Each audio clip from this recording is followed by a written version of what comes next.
இயேசு கிறிஸ்துவில் பிரியமுள்ள சகோதர சகோதரிகளே, அன்னையுடைய அன்பு பிள்ளைகளே, இயேசுவின் இனிய நாமத்தில் உங்கள் அனைவருக்கும் என் இனிய காலை வணக்கம். இன்று திங்கட்கிழமை, இன்றைய நாள் இனிய நாளாக ஆஸ்வதிக்கப்பட்ட நாளாக அமையட்டும். நீங்க எல்லாரும் நல்லா இருக்கணும்.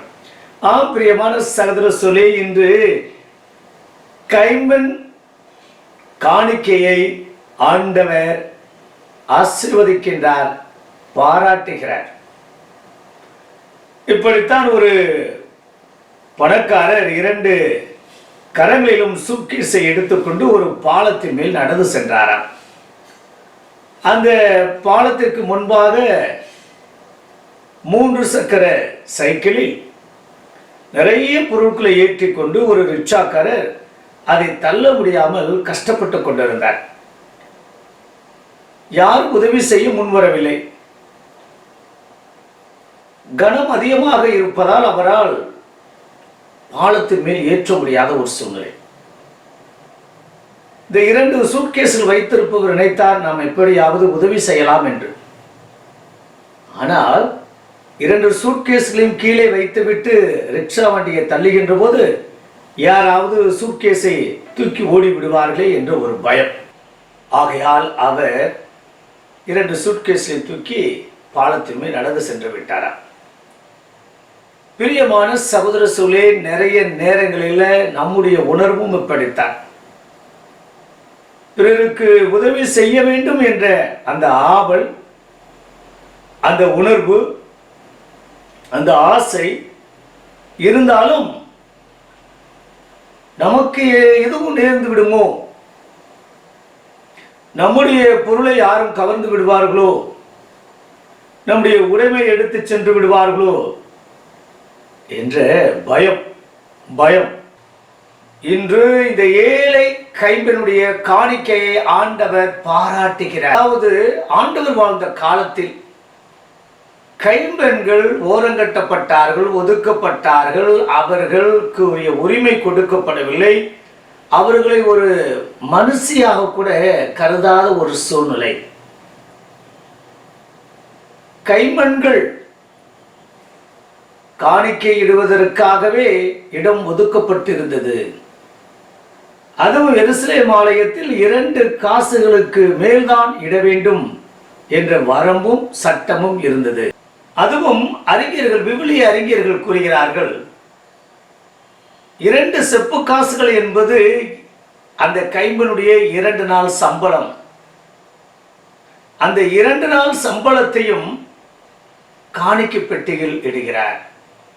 இந்த 2 நாள் சம்பளத்தையும் ஆண்டவர் பாராட்டுகிறார். ஏனென்றால் தனக்கென்று எதையும் அவர் சேர்த்துக் கொள்ளவில்லை. ஆண்டவர் என்னை ஆசீர்வதிப்பார், என் தேவையை அவர் பூர்த்தி செய்வார் என்று ஆண்டவர் மேல் அளவு கடந்த நம்பிக்கை வைத்திருந்தார். செல்வர்களெல்லாம் தங்களிடம் இருக்கக்கூடிய மிகுதியான பணத்தை கொடுத்தார்கள். ஆனால் இவர் தன்னிடம் இருப்பதையும் காணிக்கையாக கொடுக்கின்றார். அந்த அளவிற்கு அவர் பேறு பெற்றவராக இருக்கின்றார். பிரியமான சகோதர சகோதரே, இந்த இடத்துல கைம்பெண்ணுக்கு ஆண்டவர் முக்கியத்துவம் கொடுக்கின்றார்.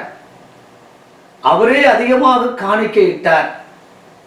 இப்ப எவ்வளவு காணிக்கை கொடுக்கின்றோம் என்பது முக்கியம் அல்ல, என்ன மனநிலையோடு நாம் காணிக்கை இடுகிறோம் என்பதுதான்.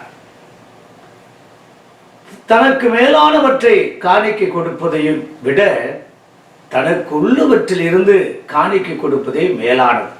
காணிக்கை இடக்கூடிய பழக்கம் நம்முடைய கத்தோலிக்க கிறிஸ்தவர்கள் மத்தியில குறைந்து கொண்டே இருக்கின்றது என்றால் அது மிகையாகாது.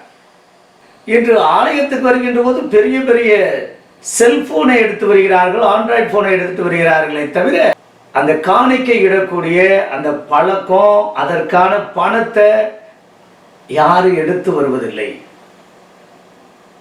ஒரு ஆலயத்தில் ஒரு குருவானவர் எழுதி போட்டிருந்தார், இங்கு சத்தமில்லா காணிக்கை இடவும் என்றால் என்ன அர்த்தம்?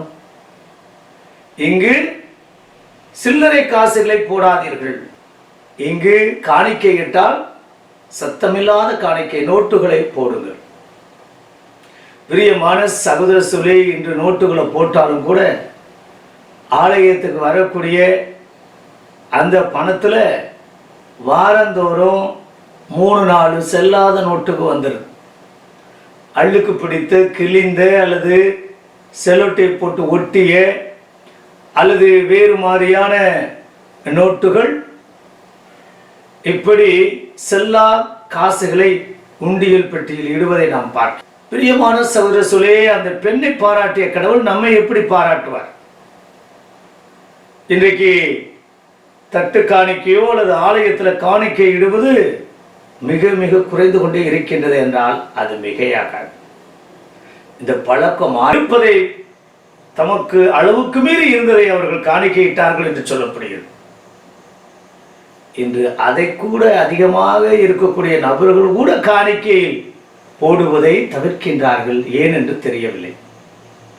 பிரியமான சகோதர சொல்லே, இன்று மறைபிறப்பு ஞாயிறு என்று கூறுகின்றோம்.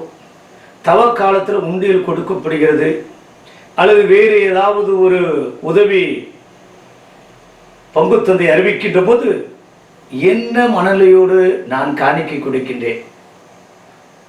ஒருவேளை பேரும் புகழுக்கு கூட கொடுக்கட்டுமே, இது அதற்கு கூட கொடுக்காத நபர்கள் இருக்கத்தான் செய்கிறார்கள். எப்போதும் கொடுக்கக்கூடிய நபர்கள் கொடுத்து கொண்டுதான் இருக்கிறார்கள். ஆனால் கொடுக்காத நபர்கள் ஒருவதும் கொடுப்பதில்லை. அவர்கள் எவ்வளவுதான் போதித்தாலும் எவ்வளவுதான் கேட்டாலும் பணம் காசு இருந்தாலும் அதை ஆலயத்திற்கு கொடுப்பதோ அல்லது காணிக்கை கொடுப்பதோ முன் வருவதில்லை என்றால் அது மிகையாகாது. தம்மிடம் இருப்பதை ஆலயத்திற்கு கொடுக்கக்கூடிய நல்ல உள்ளமாய் வாழ இணைந்து ஜெபிப்போமா? பரலோக தந்தையே இறைவா, இந்த அருமையான இனிமையான நாளுக்காக உமக்கு நன்றி செலுத்துகிற தகப்பனே. அன்று அந்த ஏழை கைம்பெண்ணிட்ட அந்த 2 செப்பு காசுகளை நீ பார்த்து அவரை பாராட்டினீர், அவரை ஆசீர்வதித்தீர். அப்பா, தன்னிடம் இருப்பதை முழுமையாக அர்ப்பணித்தார்.